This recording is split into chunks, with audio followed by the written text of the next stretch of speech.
Senate will come to order. Chaplain Dr. Black will lead the Senate in prayer.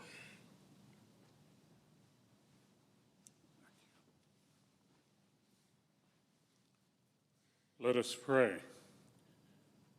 O God, we pray many prayers for many reasons, and we thank you for hearing us.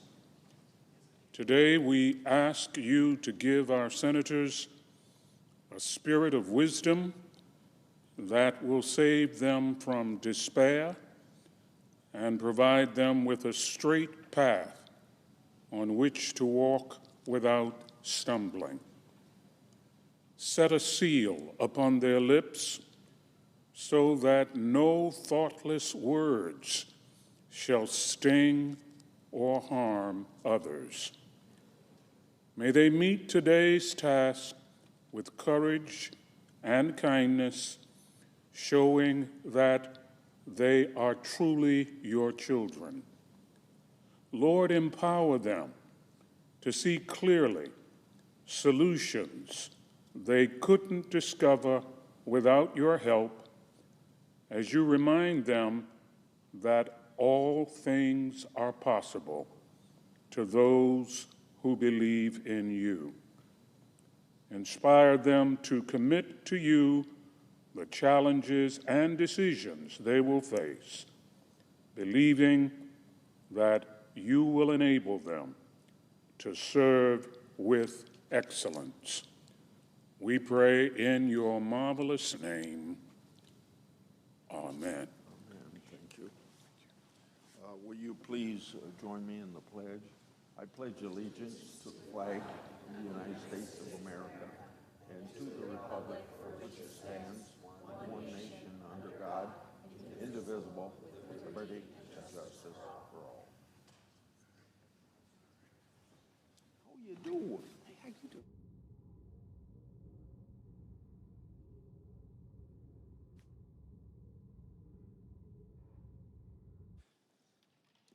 Under the previous order, the leadership time is reserved. Morning business is closed. Under the previous order, the Senate will proceed to executive session and resume consideration of the following nomination, which the clerk will report. Nomination, Department of the Interior, Brian Nesvik of Wyoming to be Director of the United States Fish and Wildlife Service.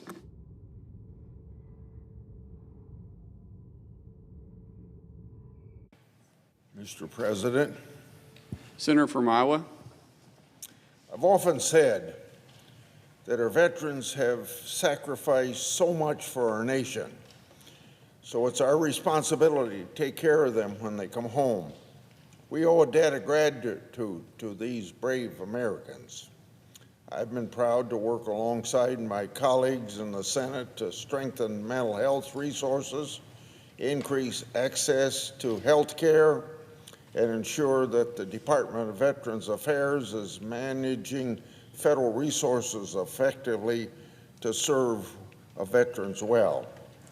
While I work in Congress on behalf of our nation's veterans, many organizations work daily to support this selfless group of people. There's one Iowa organization that I'd like to highlight. It's called the Veterans Flagpole Initiative. The Veterans Flagpole Initiative started with a group of passionate Iowans who would install flagpoles for veterans at no cost to the veteran. The group started their work to provide veterans with a permanent visual reminder of their appreciation, our constituents' appreciation for the veterans' service and sacrifice. The goal is to ensure at least one veteran in Iowa's 99 counties have a flagpole by 2028, and I'm sure that their goal is to go well beyond that. Their work continues at a time when the flag and what it stands for is continually under attack both here and abroad. It serves then as a reminder that change begins at home, and one individual in America can make a difference, some of them making big differences, maybe some making smaller differences. And we don't know the end result of the Veteran Flagpole Initiative, but they are trying to make a big difference. Looking after those around us provides a valuable lesson, because you never know what someone else may be facing, and the very small acts as well as big acts of service may turn out to have monumental impact. So thank you to the Veterans Flagpole Initiative and the many other organizations and individuals that support our veterans daily. I yield the floor and suggest the absence of a quorum. The clerk will call the roll. Ms. Alsterbrooks.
President.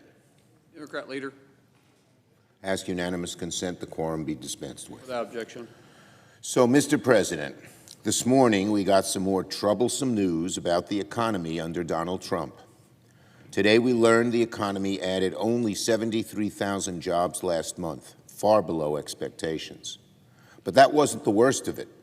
We also learned the economy actually added less than 20,000 jobs each in May and June, the 2 months following Donald Trump's Liberation Day. That's more than 250,000 fewer jobs than originally thought. Let me say that again. We learned this morning that the economy actually added over 250,000 fewer jobs than originally thought. We also learned that unemployment has gone up. It is disturbing to say, but the chickens are coming home to roost on Donald Trump's destructive trade war, and the American people are paying the price. You sow chaos, Donald Trump, you reap chaos. And that's what the president is finding out this morning. 250,000 fewer jobs is a significant revision and a flashing red light. Donald Trump's chaotic tariffs are already bleeding our economy of good-paying jobs. In fact, aside from the pandemic, this job revision is the largest since 1979. In other words, the revision saying we've lost jobs more than any since 1979, except for the period of COVID. That is what tariff whiplash looks like. Businesses, small, large, medium, always need stability. But businesses are waving around their arms in the dark without a clue of what Donald Trump is going to do next.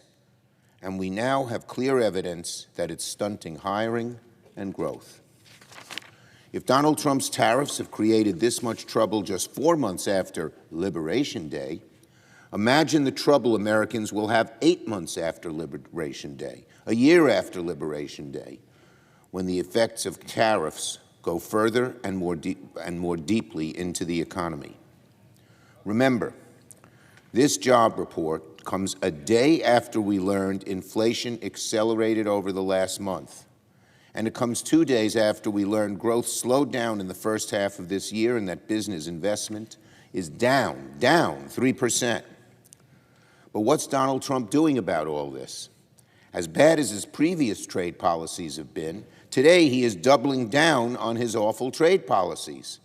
Last night, he imposed a slew of tariffs on 68 countries around the world, including some of our most important trading partners. Again, if the effects of Liberation Day have been this bad just in 4 months, imagine the pain and harm Americans will feel 8 months, 12 months from now with these new tariffs just imposed yesterday. Well, if this is what Liberation Day was supposed to look like, then God help us. Hiring is down, prices are ticking up, families are paying more than $2,400 a year because of these tariffs. $2,400 is a lot of money, even to families way into the middle class. And businesses have no clue of what Donald Trump is doing next. Worse, we still don't have any idea what Donald Trump has actually agreed to with partners like Japan, the European Union, and South Korea. Because typical, this administration, this president, mistells the truth, lies more than any other president we've seen, and he just makes it up as he goes along, and then changes, retracts. We know all about those cartoons that he never did cartoons, but that happens over and over again, and somehow too many of the American people forgive him for baldly lying.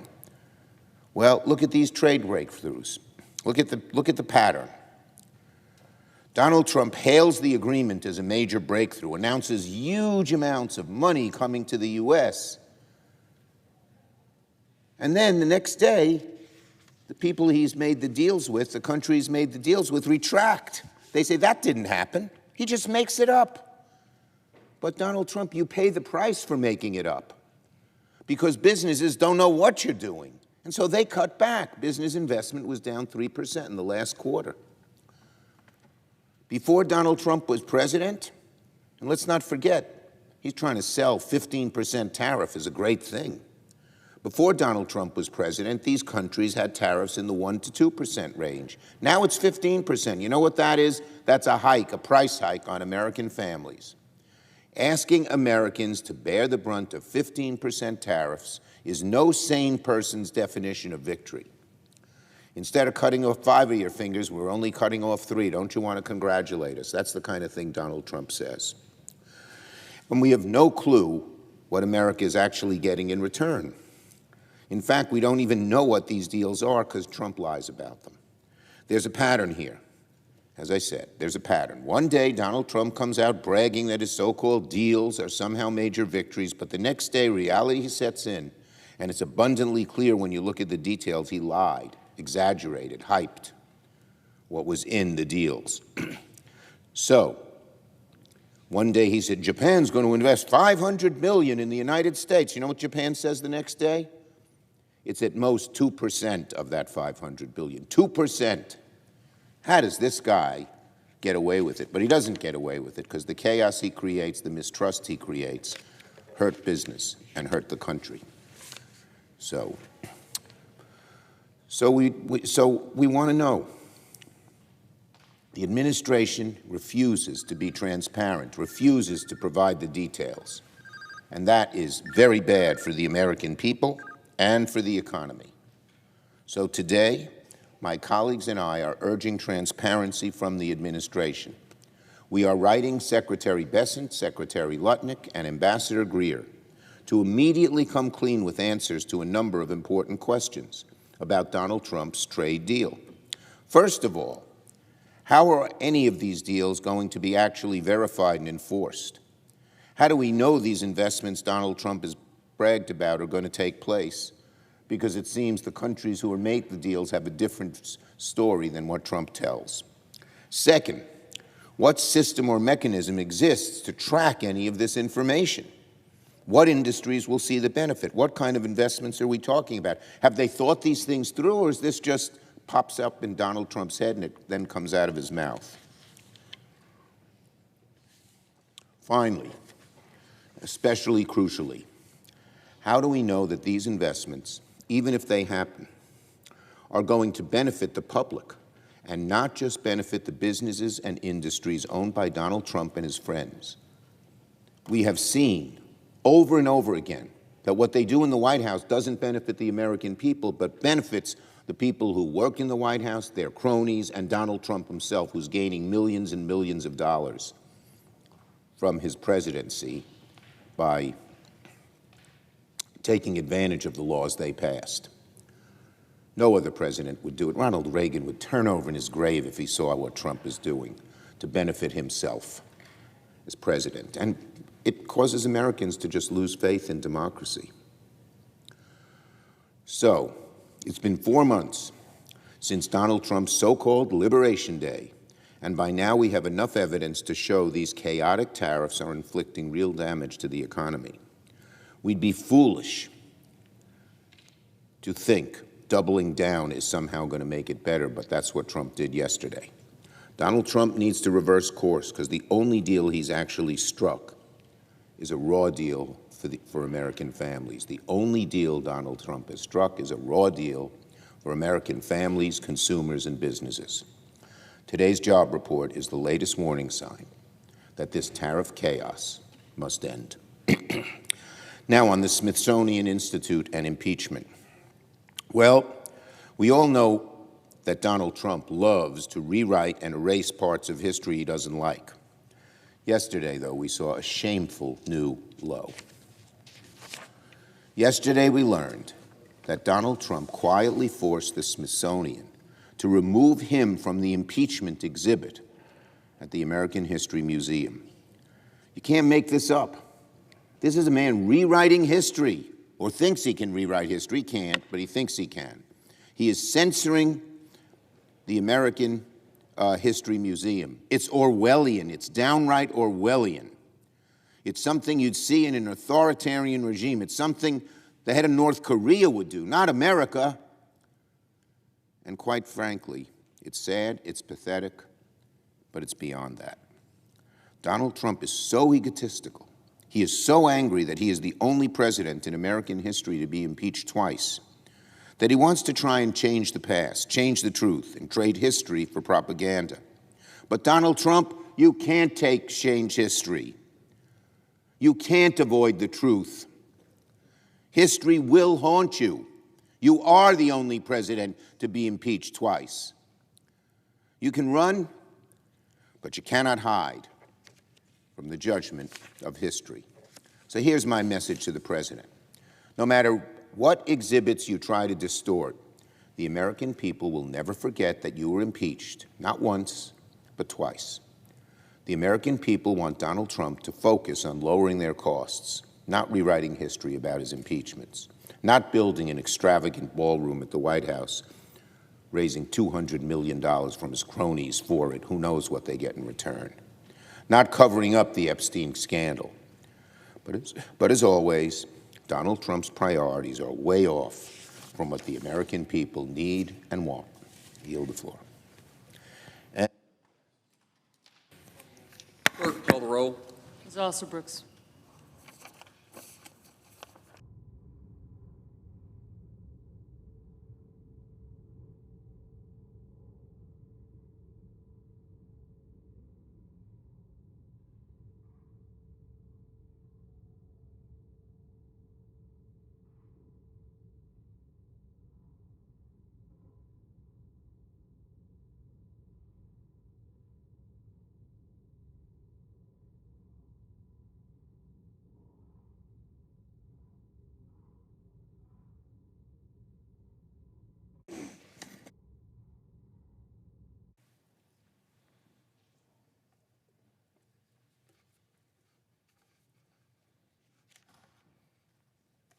Mr. President.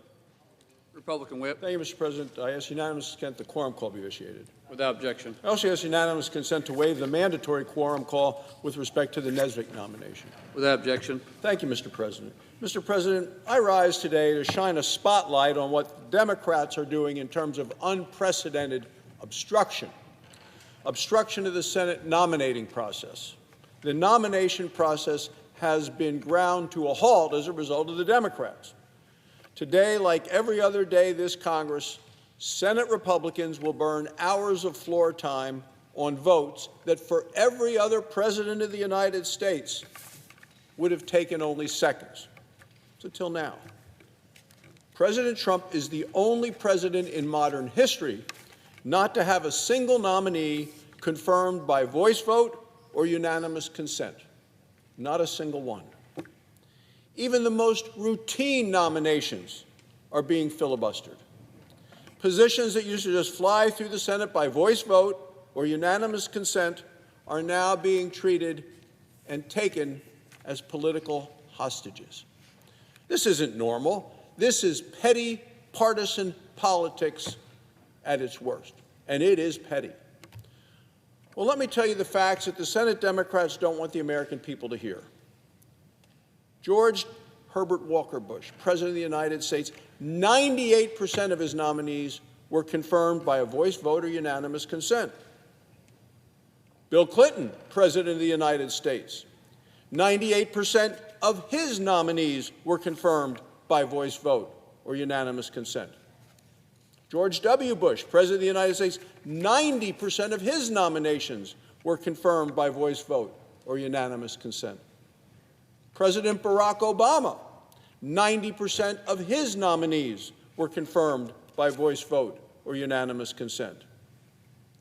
Then President Trump took office in his first term, and Democrats' obstruction began.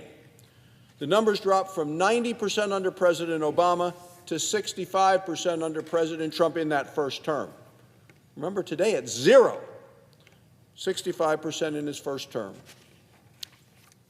Even Joe Biden, the president Republicans strongly opposed, had 57% of his nominations confirmed by voice vote or unanimous consent. Republicans did not sabotage each and every Biden ambassador and every Biden undersecretary simply out of spite. No, over half were confirmed by unanimous consent. Today, Democrats are obstructing simply for the sake of obstruction. Senate Democrats continue to stonewall the Senate nomination process and slow walk every single one of President Trump's nominees. So I have a copy of today's list. Here we have the executive calendar, Friday, August 1st, 2025. Totally routine. Nominees for positions that say Trump's name. Tell me why, on the schedule today, the legal advisor for advocacy for the Small Business Administration is somehow controversial. Last night, right here, when we were doing cloture votes, a Democrat came in, one of the Republican senators said after that Democrat voted no, he said, "Who did we vote on?" Democrat senator said, "I don't know." "Well, what's wrong with him?" "I don't know. What's the position?" "I don't know." "Well, you just voted no on him. Why was that?" "Oh, nominated by President Trump." That was the only reason that that nominee got a negative vote from the Democrat. That's what we're happening, and that's what we're seeing here, and that's what the Democrats continue to do. Why should this nominee be held up and filibustered? Democrats can't tell you why. They have no idea why, other than the nomination is made by President Trump. This isn't about qualifications of the nominations.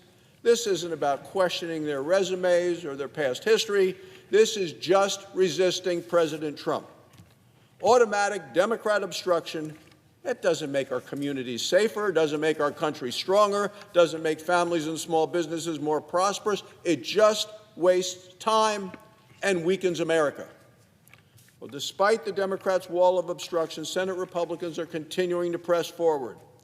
We have so far confirmed 120 nominees since President Trump's second term began. And we're doing it one at a time, one day at a time, one vote at a time, one nominee at a time. Now, the good news is we've confirmed twice as many positions and nominees in President Trump's second term compared to his first term. Let's be clear. Republicans are not backing down. We're going to continue to confirm President Trump's nominees the easy way if we can, the hard way if we must. The American people elected President Trump and the Senate Republicans to get America back on track after 4 years of high prices and open borders under the Democrats. They expect this president to have his team in place, and that's what the Senate Republicans will continue to do.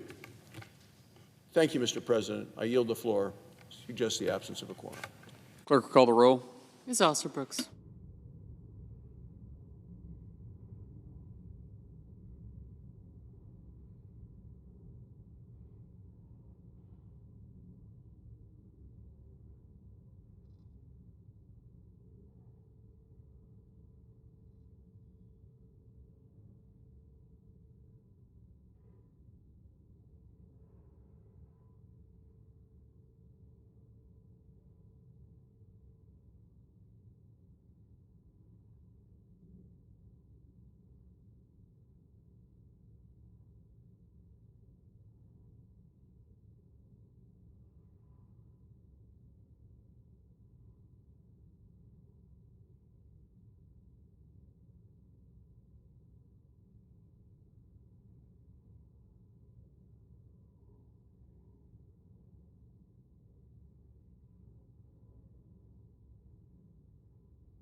Mr. President, Democrat Whip.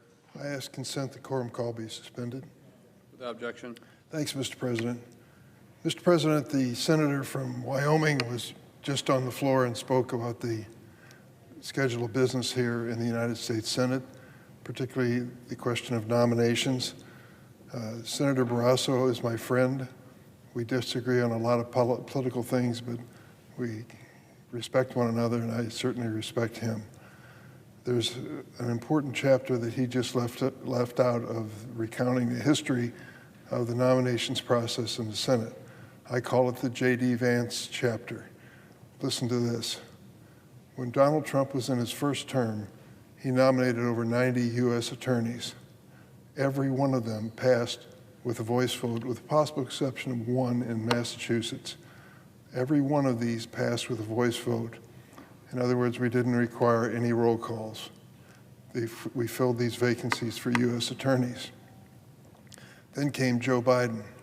And under the Biden presidency, a decision was made by one senator, J.D. Vance of the state of Ohio. He came along and said, I no longer will allow you, my right as a senator, to stop it. I will no longer allow you to have a nominee for U.S. attorney go through without a roll call. It sounds like a very minor request, but with potentially over 90 of these roll calls, we found ourselves backed up in a situation where we couldn't approve any U.S. attorneys. We didn't have the time on the calendar to do it because of the J.D. Vance requirement.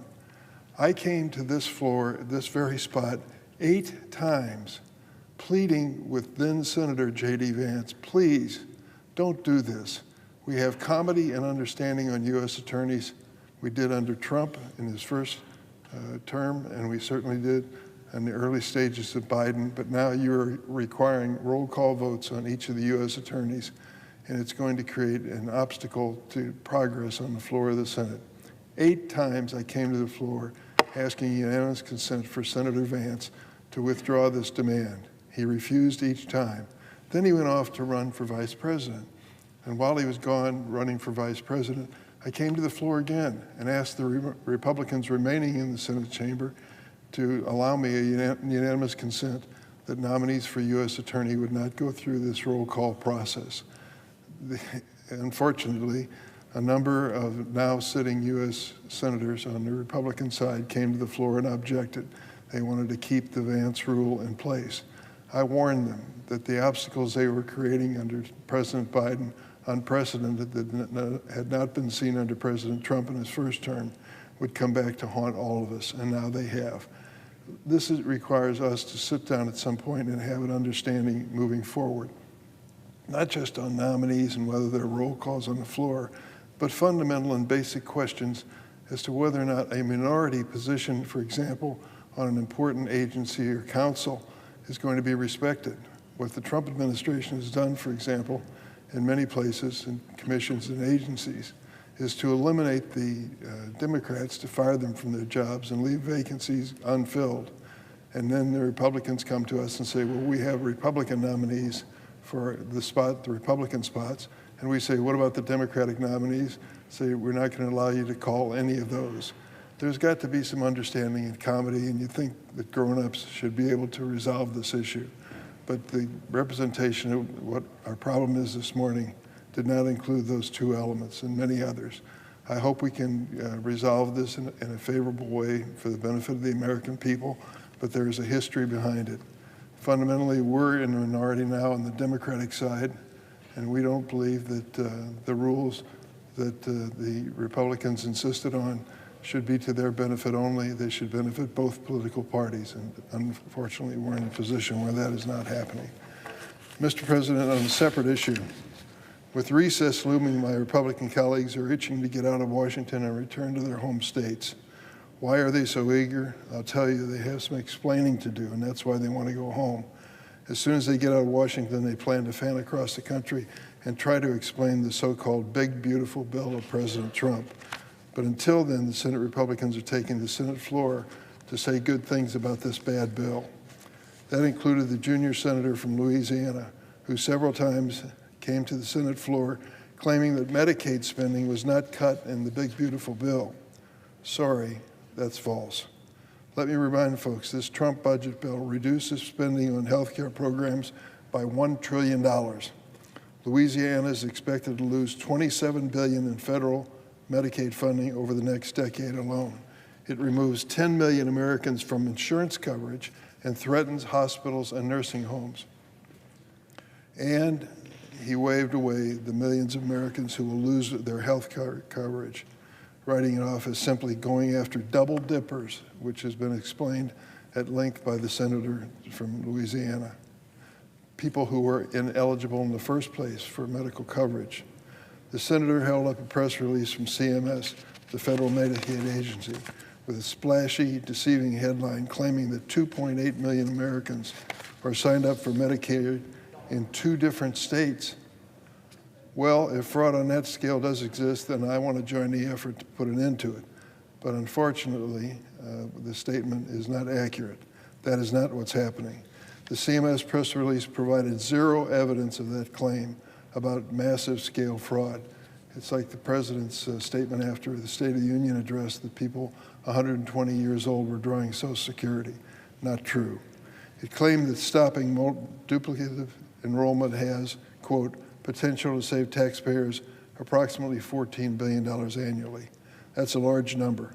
How did they arrive at that conclusion? No report, no findings, no data underpinning the sensational headline, and that was the point. The supposed smoking gun that the junior senator from Louisiana touted failed to mention just because someone was enrolled in multiple states could be explained in something basic like they moved, or that their names were found on 2 federal health programs. Fraud? Maybe, but they could have lost their job and no longer could pay health premiums, so they enrolled in Medicaid. That's not fraud. Even CMS had to caveat with the word potential when talking about whether were people actually receiving benefits from 2 different programs. CMS used potential again when talking about the cost to taxpayers. It fits the Republican narrative to tell half the story. It is an effort to cover the tracks when it comes to retroactivity to justify the massive devastation that was caused by the big, beautiful bill. What the junior senator from Louisiana wants you to believe is the only way to root out waste, fraud, and abuse in Medicaid is by passing the single largest health care cut in American history. I think he's just wrong. My colleague ignored a warning from the Louisiana Hospital Association and the Louisiana Rural Hospital Coalition, who wrote the cuts in Big Beautiful Bill would, quote, be historic in their devastation and force consolidation of services, staffing reductions, and closures. That's the reality in Louisiana of the Big Beautiful Bill. These fears were echoed in a trip I took last weekend to Southern Illinois University in Springfield. Doctors and nurses there warned Medicaid cuts will force rural-based providers to scale back services and push patients into overcrowded emergency rooms, straining the entire system. I heard the same story at Roseland Community Hospital in Chicago, which relies on Medicaid for 63% of their patients. A hospital that served its community for 100 years is facing, quote, what the CEO said was game over situation. And to the junior senator from Louisiana who believes this budget bill is merely stopping cheaters from enrolling in Medicaid, he can sing that tune to 33 rural hospitals in his home state now at risk of closing. That's what this awful bill does. You might be wondering, what are we going to do with the $1 trillion in health care cut money? It's going to go to tax cuts for billionaires. Goodness gracious. To give Elon Musk a $250,000 tax cut, I'm sorry to say he won't even notice it. That's the reality. But these hospitals, particularly rural hospitals, will notice it, and many of them will be forced to close. The same thing will be true for nursing homes, which provide valuable life-saving services to senior citizens. They face cutbacks because of the Big Beautiful Bill, and families are going to have to sacrifice as a result. While in Ohio, Vice President Vance said, quote, if that Big Beautiful Bill hadn't passed, you all would have gotten a tax increase to the tune of thousands of dollars. And we happen to believe that you'll work very hard for your money, you ought to keep it. Great sentiment, but it's not true. The truth is that working families will see more of their hard-earned money gone for higher personal health care costs. Hang on tight. The cost of health insurance premiums and the cost of health care itself is going to continue to increase at the expense of American families. We estimate they'll lose $2,400 a year. What is the tax break that comes out of the big, beautiful bill? If you're making $35,000 or less in annual income, $13 a month. $13 a month versus $2,400 a year. Do the math. Working families will be the losers in that respect. I see we're coming upon time for a scheduled roll call vote, and I don't want to delay that. I'll ask unanimous consent to put the rest of my statement in the record. Without objection.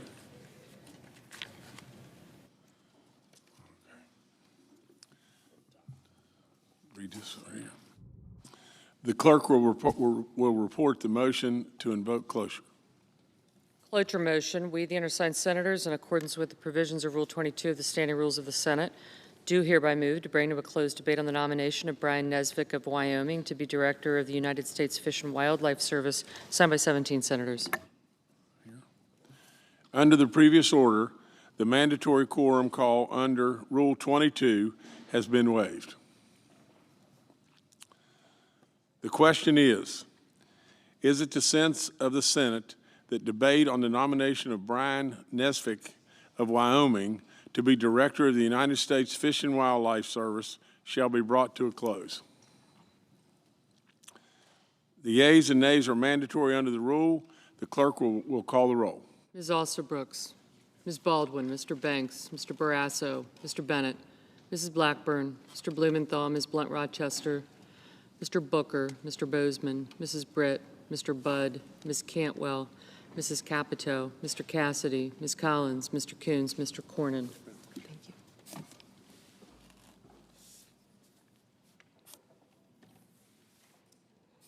Ms. Cortez Masto. Mr. Cotton, Mr. Kramer. Thank you. Mr. Crapo. Mr. Cruz, Mr. Curtis, Mr. Daines, Ms. Duckworth, Mr. Durbin, Ms. Ernst, Mr. Fetterman, Mrs. Fisher, Mr. Gallego, Mrs. Gillibrand, Mr. Graham, Mr. Grassley, Mr. Haggerty, Ms. Hassan, Mr. Hawley, Mr. Heinrich, Mr. Hickenlooper, Ms. Hirono, Mr. Hoven, Mr. Husted, Mrs. Hyde-Smith, Mr. Johnson, Mr. Justice, Mr. Kane, Mr. Kelly, Mr. Kennedy, Mr. Kem, Mr. King, Ms. Klobuchar, Mr. Langford, Mr. Lee, Mr. Lujan,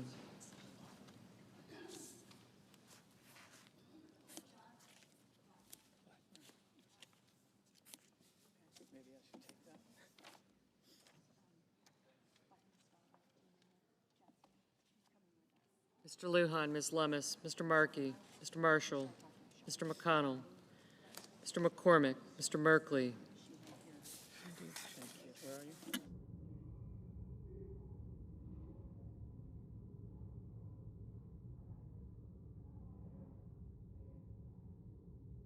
Mrs. Moody, Mr. Moran, Mr. Moreno, Mr. Mullen, Ms. Murkowski,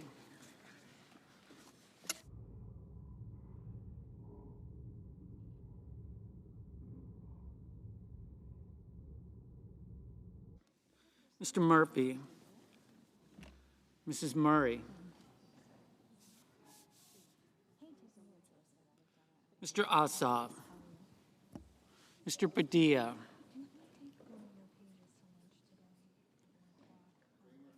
Mr. Paul,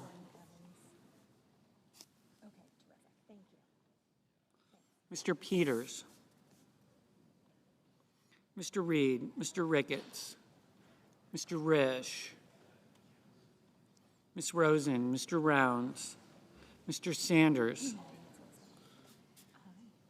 Mr. Schatz, Mr. Schiff, Ms. Schmidt, Mr. Schumer, Mr. Scott of Florida, Mr. Scott of South Carolina, Mrs. Shaheen,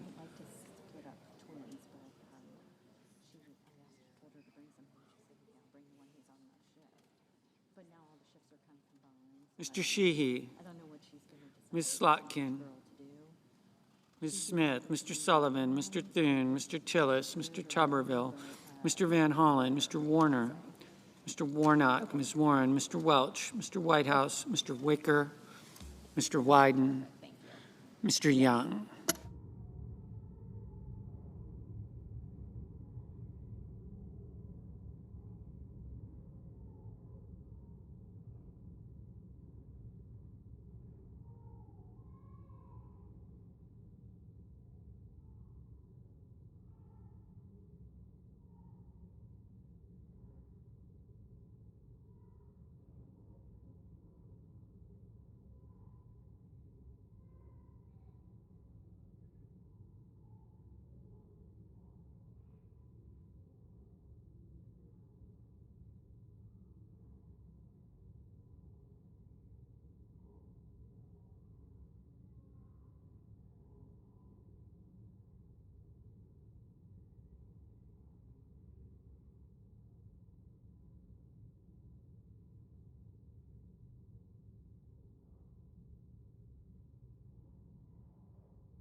Senators voting in the affirmative: Banks, Blackburn, Cornyn, Cotton, Kramer, Curtis, Husted, Justice, Kennedy, McCormick, Sheehy, Sullivan, Thune. Senators voting in the negative: Cantwell, Durbin, Fetterman, Hassan, Kim, Lujan, Murray, Ossoff, Schiff, Whitehouse. Mr. Van Hollen. Mr. Van Hollen, no. Mr. Moreno. Mr. Moreno, aye.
Mr. Padilla.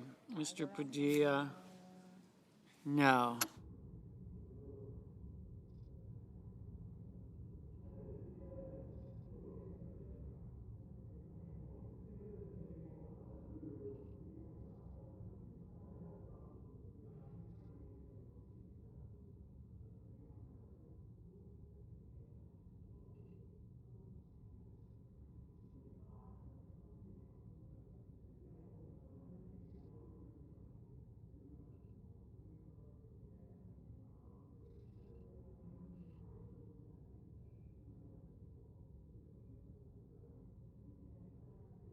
Mr. Barrasso. Mr. Barrasso, aye.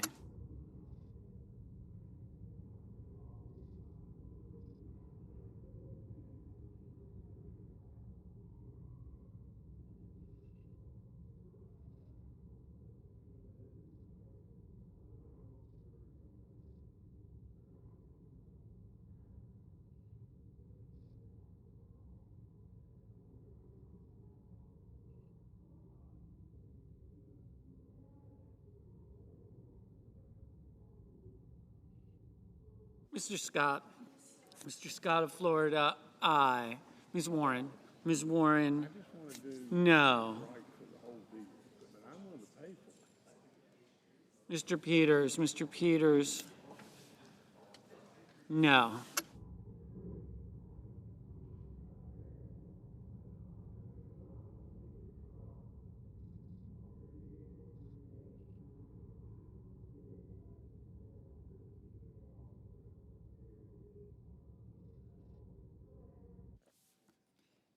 Mrs. Gillibrand. Mrs. Gillibrand, no.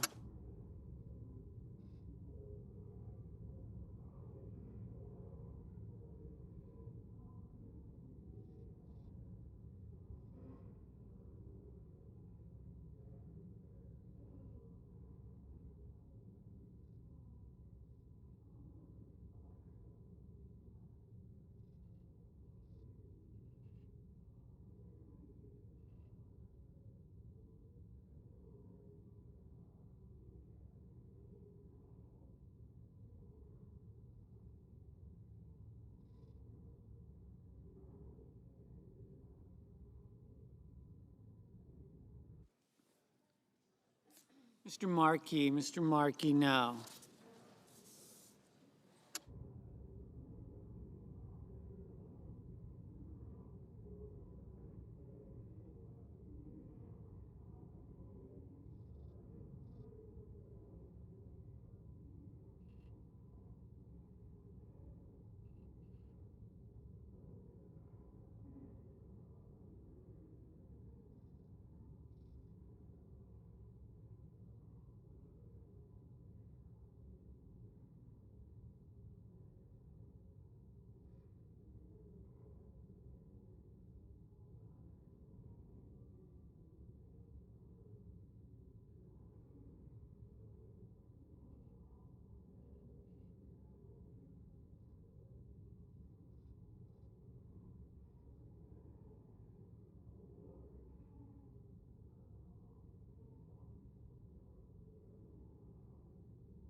Mr. Risch. Mr. Risch, aye. Ms. Alsobrooks. Ms. Alsobrooks, no. Mr. Warner. Mr. Warner, no.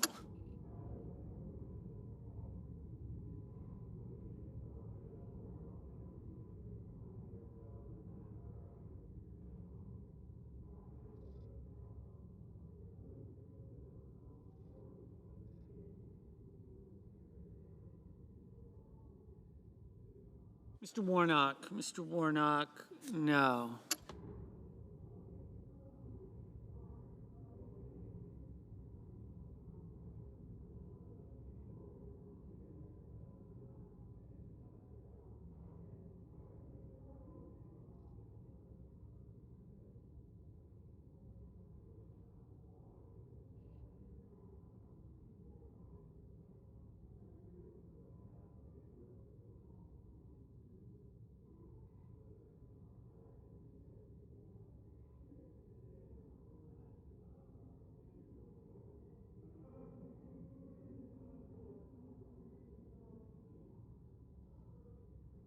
Mr. Schumer. Mr. Schumer, no.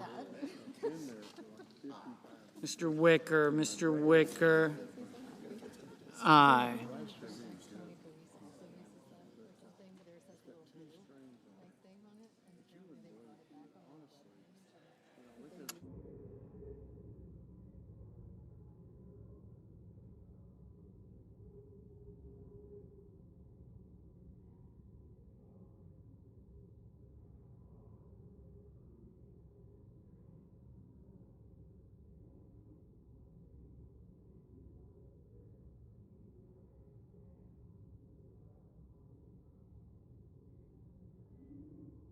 Ms. Murkowski. Ms. Murkowski, aye.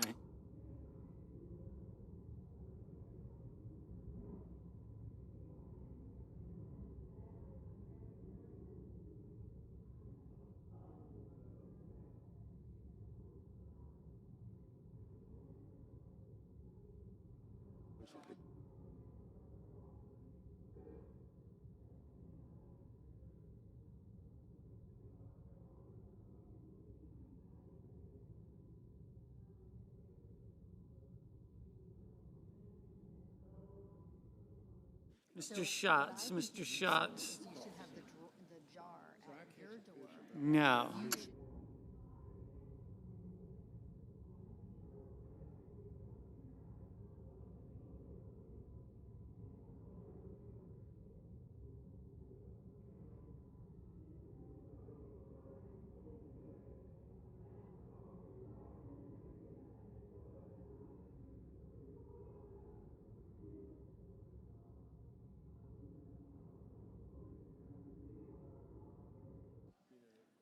Mr.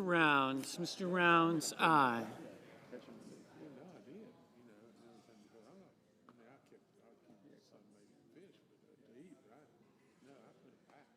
Mr. Heinrich, aye.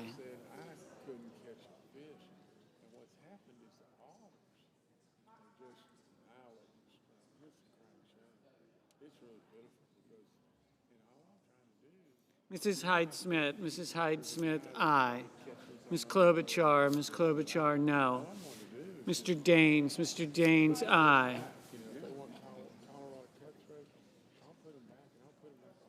Mr. Wyden, no.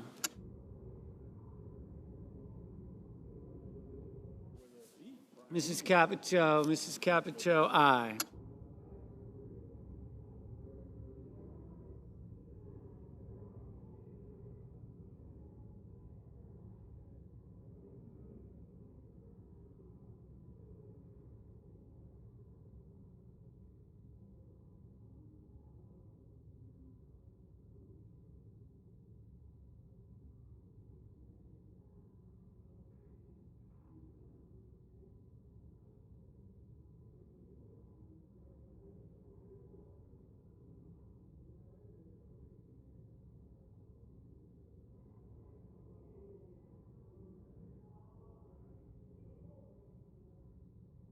Mrs. Moody, aye.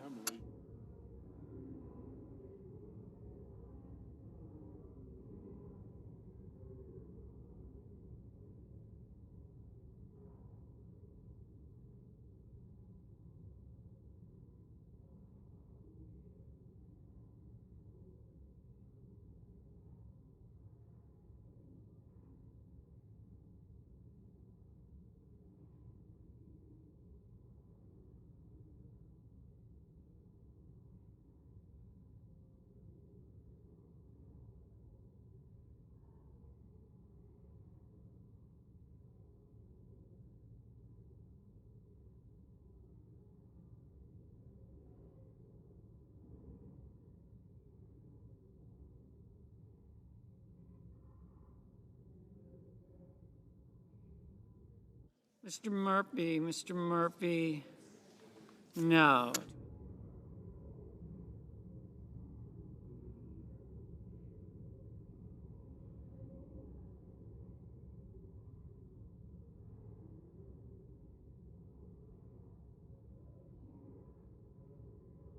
Mrs.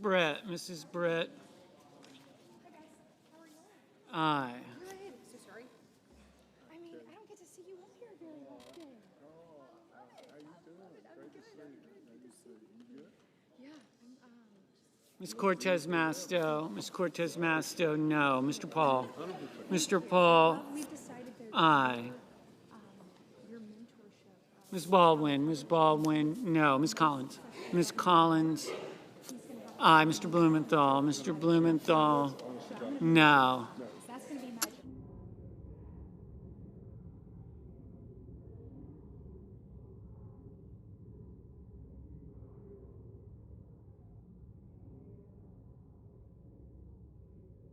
Mr. Merkley, no.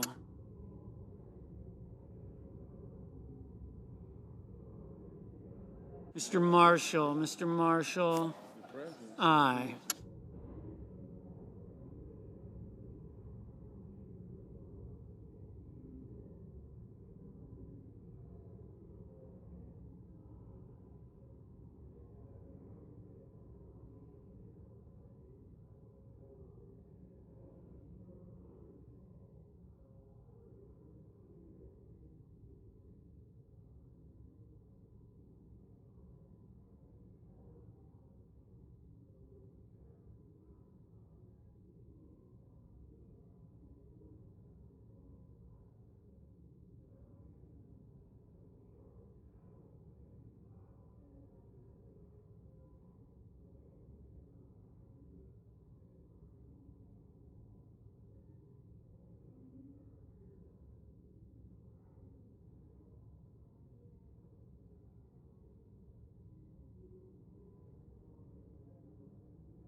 Mr. Reed, no. Ms. Hirono, no.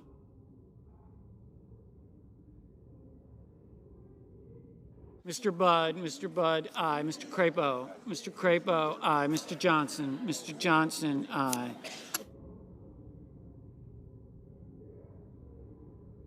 Mr. Graham, aye.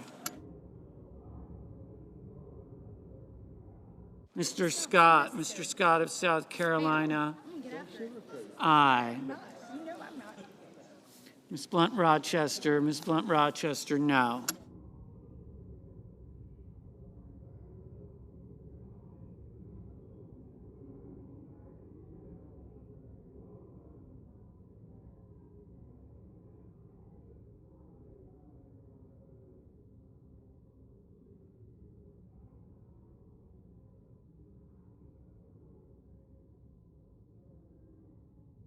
Mr. Coons, aye.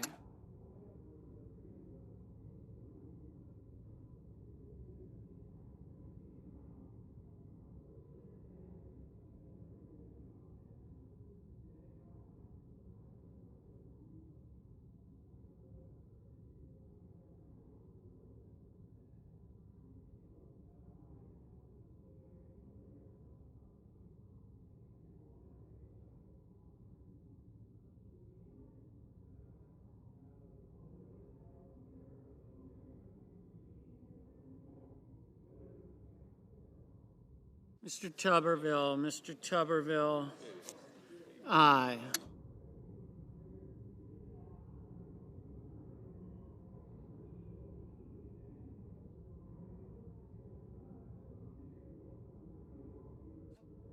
Mr. Booker, no.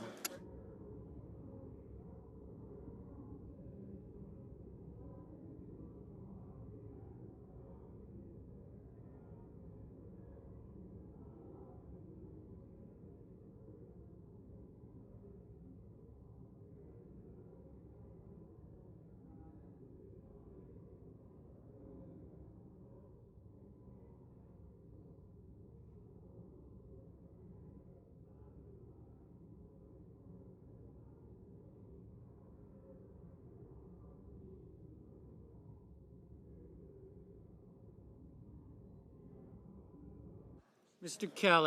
Kelly, no.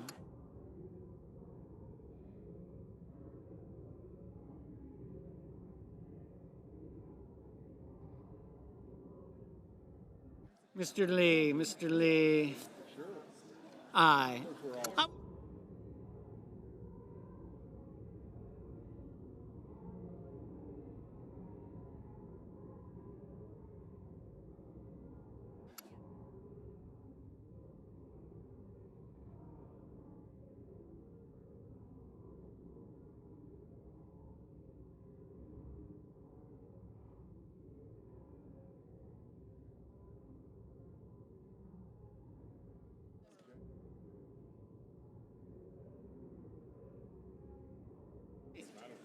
Miss Rosen, aye. Mr. Grassley, aye.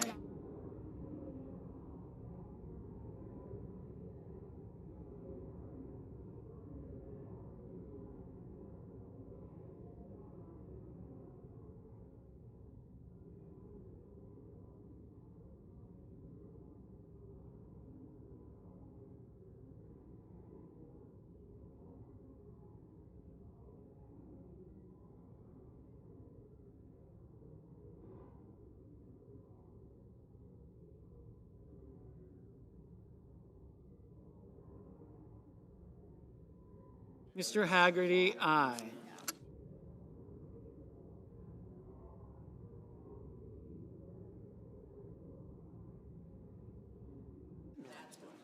Ms. Smith, no.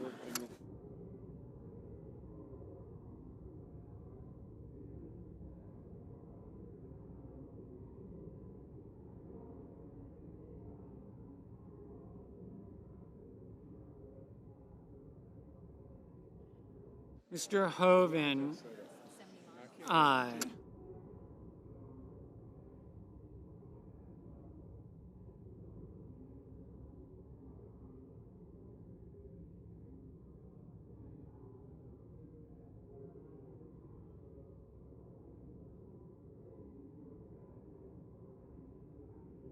Ms. Ernst, aye.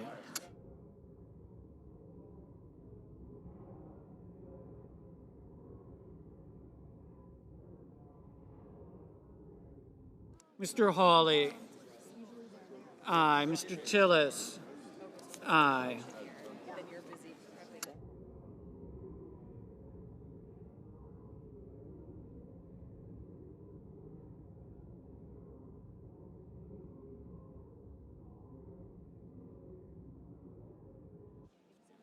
Ms. Slotkin, no.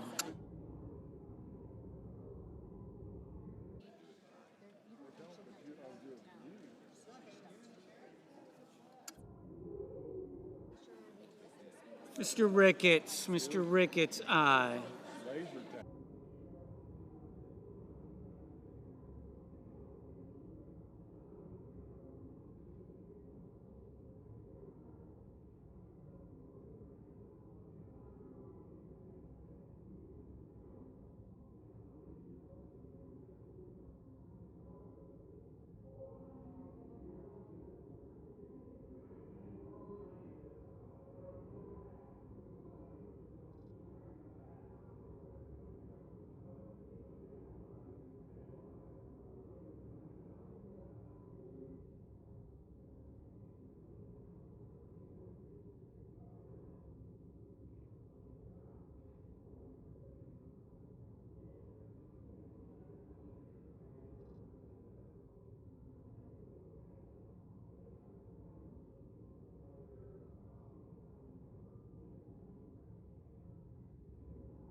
Mr. Mullen, aye.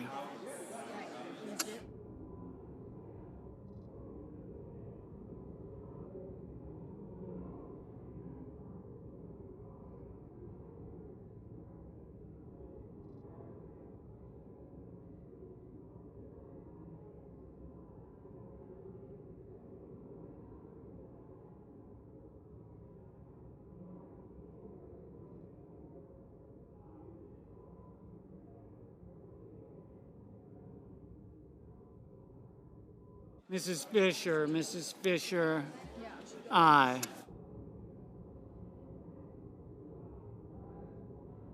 Aye, Mr. Moran, Mr. Moran, aye.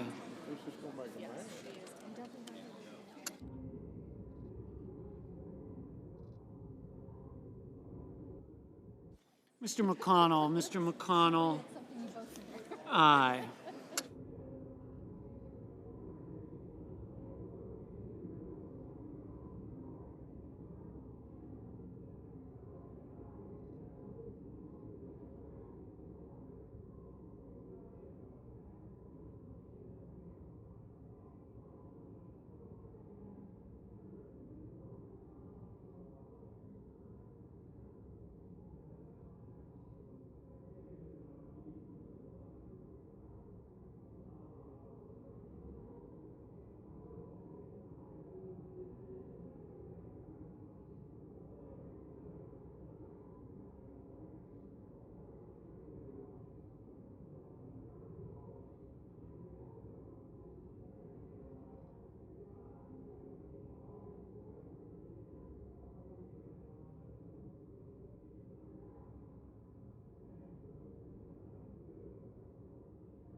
Mr. Schmidt, aye.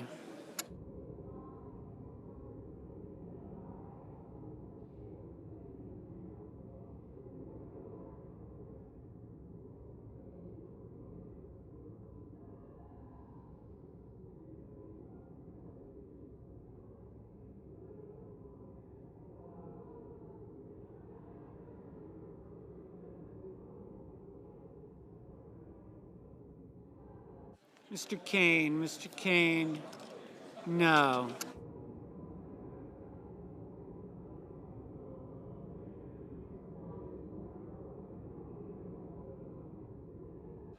Mr. Cruz, aye.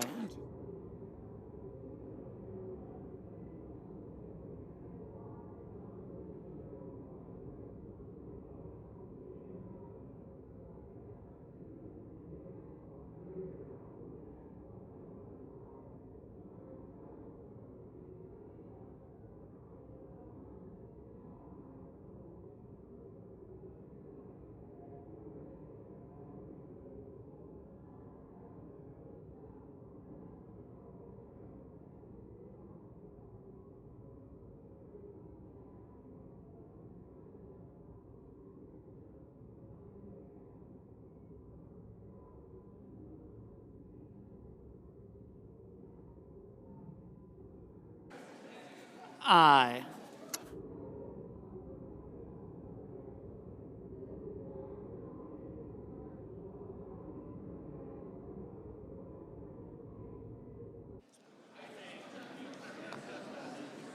On this, the yeas are 55, the nays 41. The motion is agreed to. Okay. Under the previous order, the clerk will report the what? The Mulligan nomination. Nomination, Small Business Administration, Casey Mulligan of Illinois to be Chief Counsel for Advocacy. The question is on the nomination. Is there a sufficient second? There appears to be. The clerk will call the roll. Ms. Alsobrooks, Ms. Baldwin. Holy.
Mr. Banks, Mr. Barrasso, Mr. Bennett, Mrs. Blackburn, Mr. Blumenthal, Ms. Blunt Rochester, Mr. Booker, Mr. Bozeman, Mrs. Britt. Well.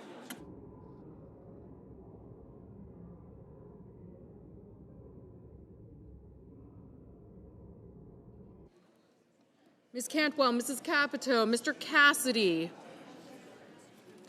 Ms. Collins,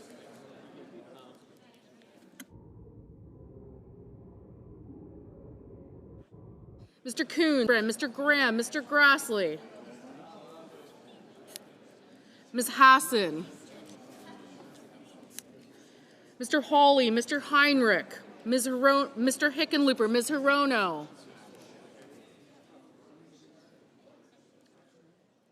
Mr. Hoven, Mr. Husted, Mrs. Hyde-Smith, Mr. Johnson, Mr. Justice, Mr. Kane, Mr. Kelly, Mr. Kennedy, Mr. Kim, Mr. King, Ms. Klobuchar,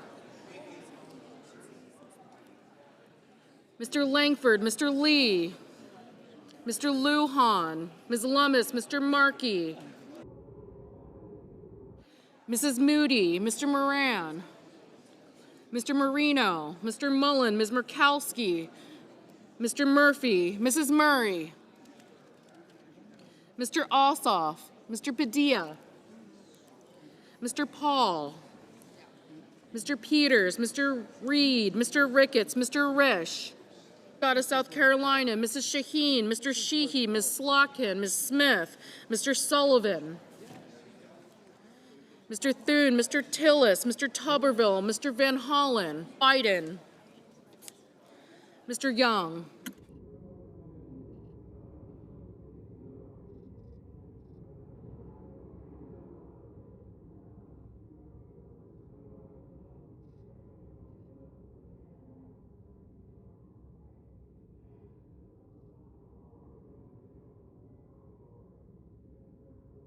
Heinrich, Hickenlooper, Hirono, Kelly, King, Lujan, Murphy, Murray, Peters, Reed, Rosen, Sanders, Schiff, Schumer, Shaheen, Slotkin, Smith, Warner, Whitehouse, and Wyden.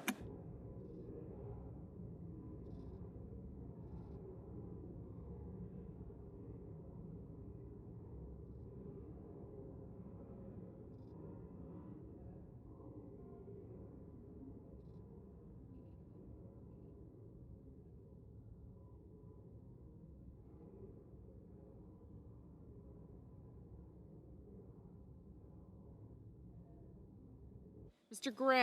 Graham, aye.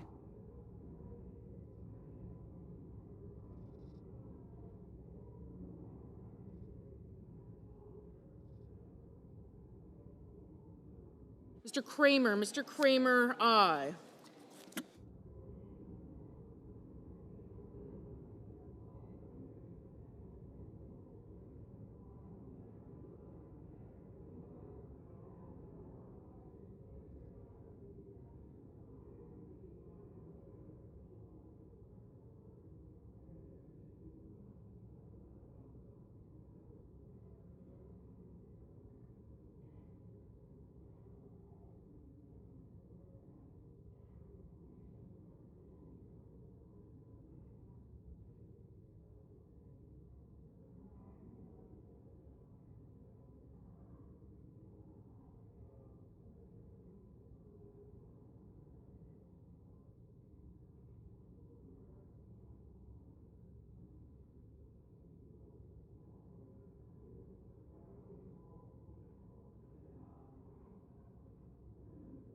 Mr. Risch, aye. Mr. Kennedy, aye.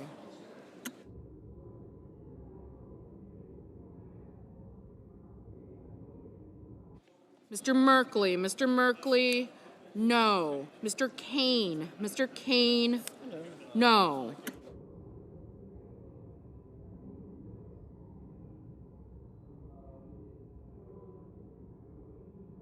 Mr. Marino, aye.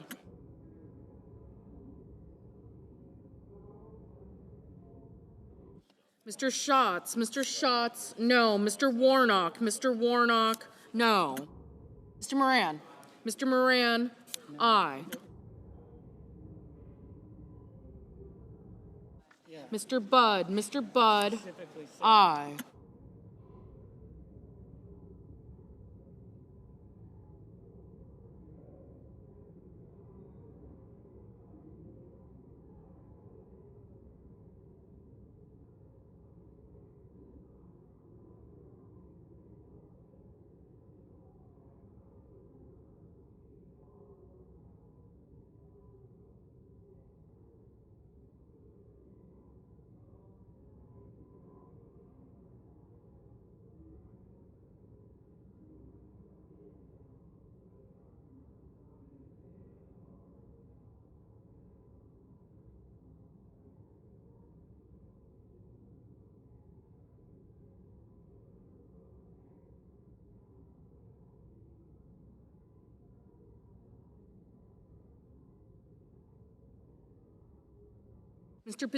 Mr. Padilla, no.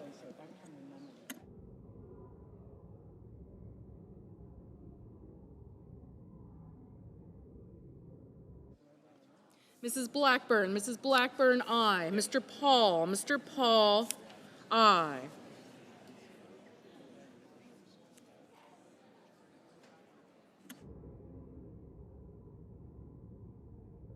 Ms. Warren, no.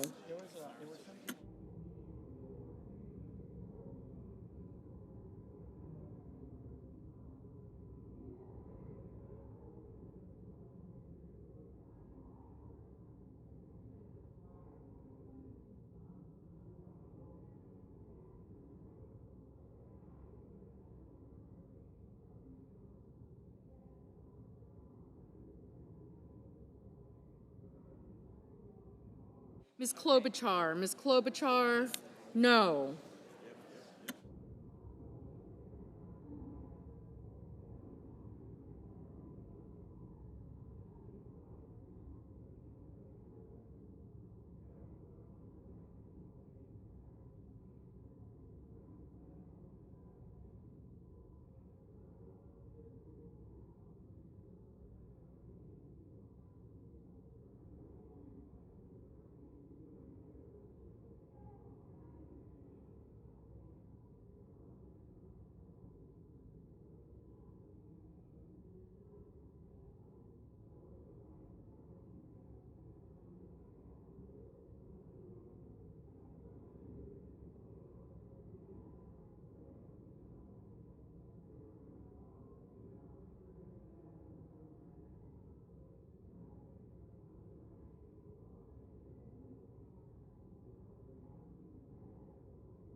Ms. Brooks, no.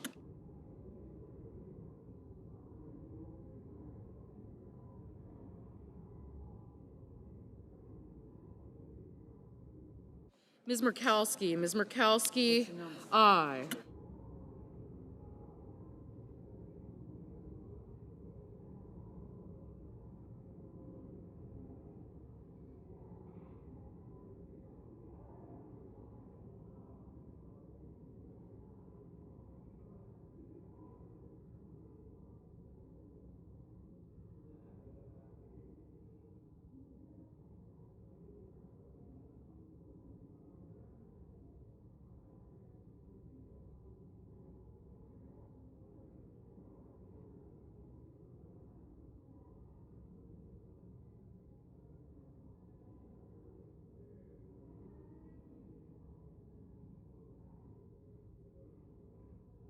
Ms. Cantwell, no. Mr. Markey, no.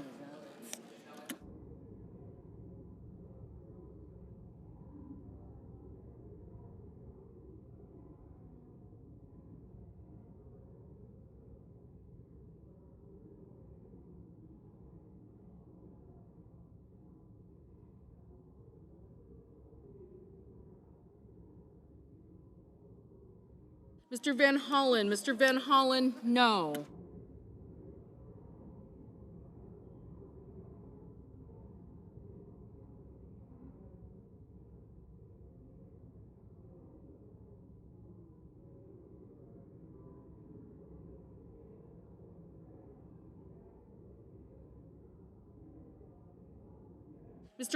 Mr. Wicker, aye.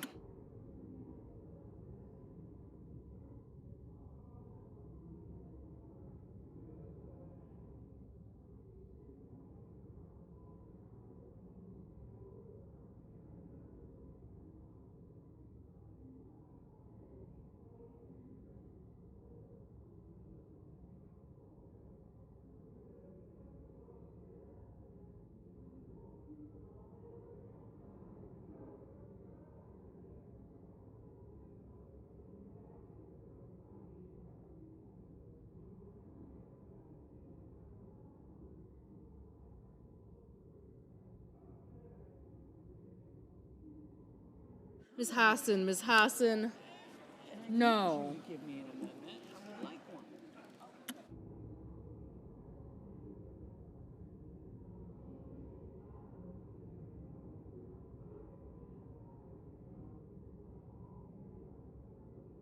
Mr. Thune, aye.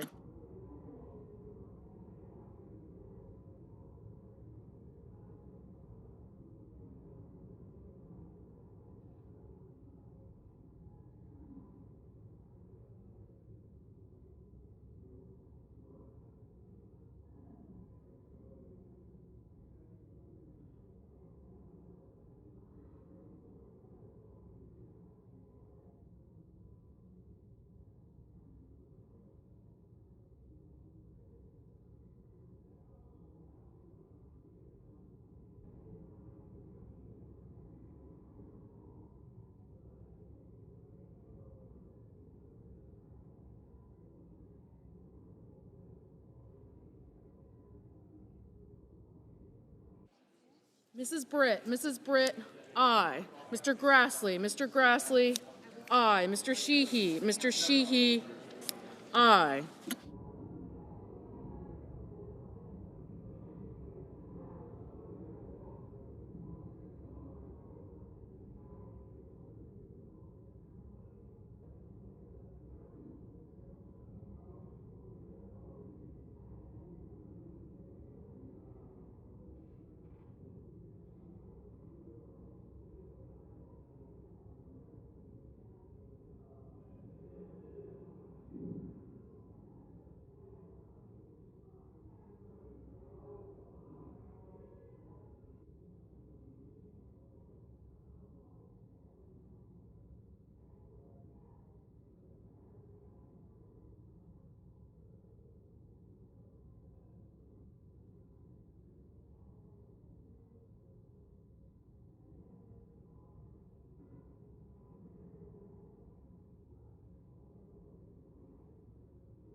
Mr. Sullivan. Mr. Sullivan, aye.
Mr. Schmidt. Mr. Schmidt, aye.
Mr. Tuberville. Mr. Tuberville, aye.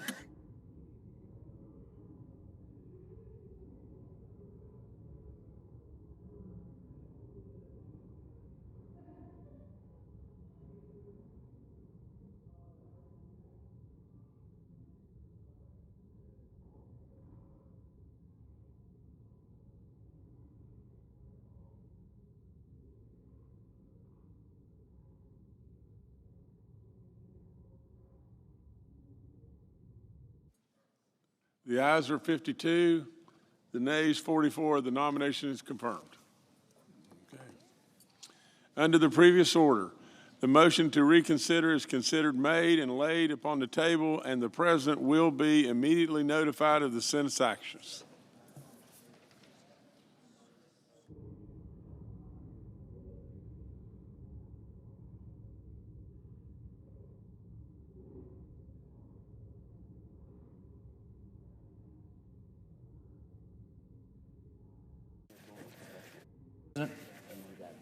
Majority Leader. Thank you, Mr. President. Mr. President, notwithstanding Rule 22, I ask unanimous consent that at 2:15 p.m. today, the Senate vote on confirmation of the Nesvik nomination and following disposition of the nomination, the Senate vote on the motion to invoke cloture on the Rinaldi nomination. Without objection. Thank you, Mr. President.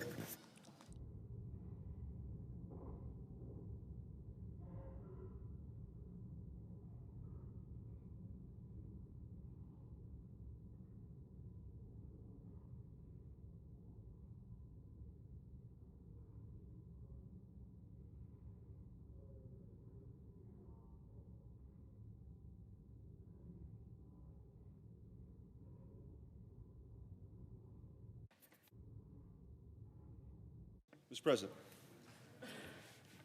The senator from Missouri. Thank you, Mr. President. A little over a year ago, the unthinkable happened. A former president of the United States was shot on American soil. A patriotic father was killed in cold blood, and 2 others were left critically injured. This all happened at a peaceful campaign rally in the heart of Pennsylvania. For the first time in 40 years, a new generation of Americans now carries the memory of a president under fire. President Trump came within a millisecond and a millimeter of losing his life that day.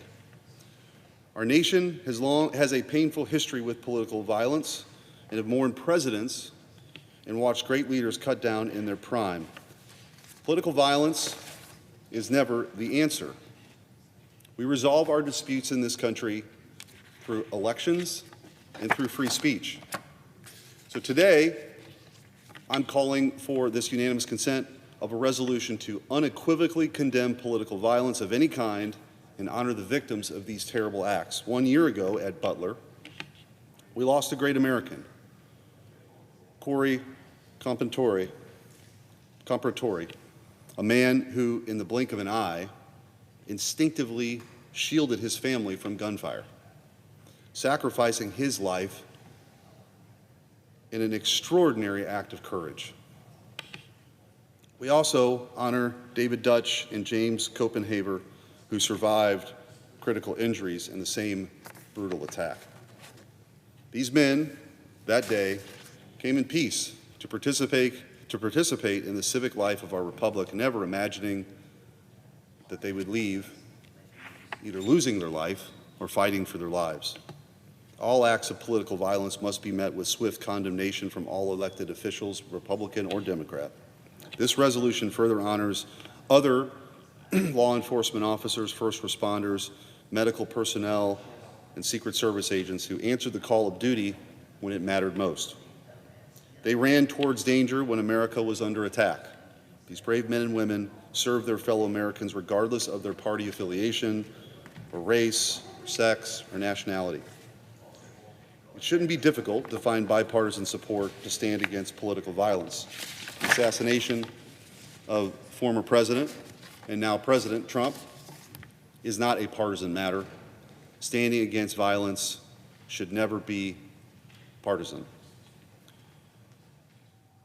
So today, we're saying something very simple but important, that we unequivocally stand against political violence in all forms. I urge my colleagues to stand with me today and pass this resolution. Mr. President,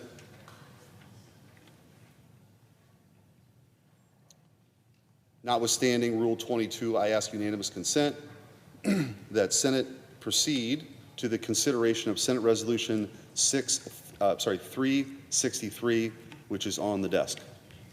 The clerk will report. I ask SRES 363, solemnly marking the 1-year anniversary of the attempted assassination and so forth. Mr. President, I ask unanimous consent the resolution be agreed to. I'm sorry, what? Is there objection to proceeding to the measure? Without objection, the Senate will proceed with the measure. Thank you, Mr. President. I now ask for unanimous consent the resolution be agreed to, the preamble be agreed to, and that the motions be to reconsider be considered made and laid upon the table with no intervening action or debate. Is there objection? Without objection. Thank you, Mr. President.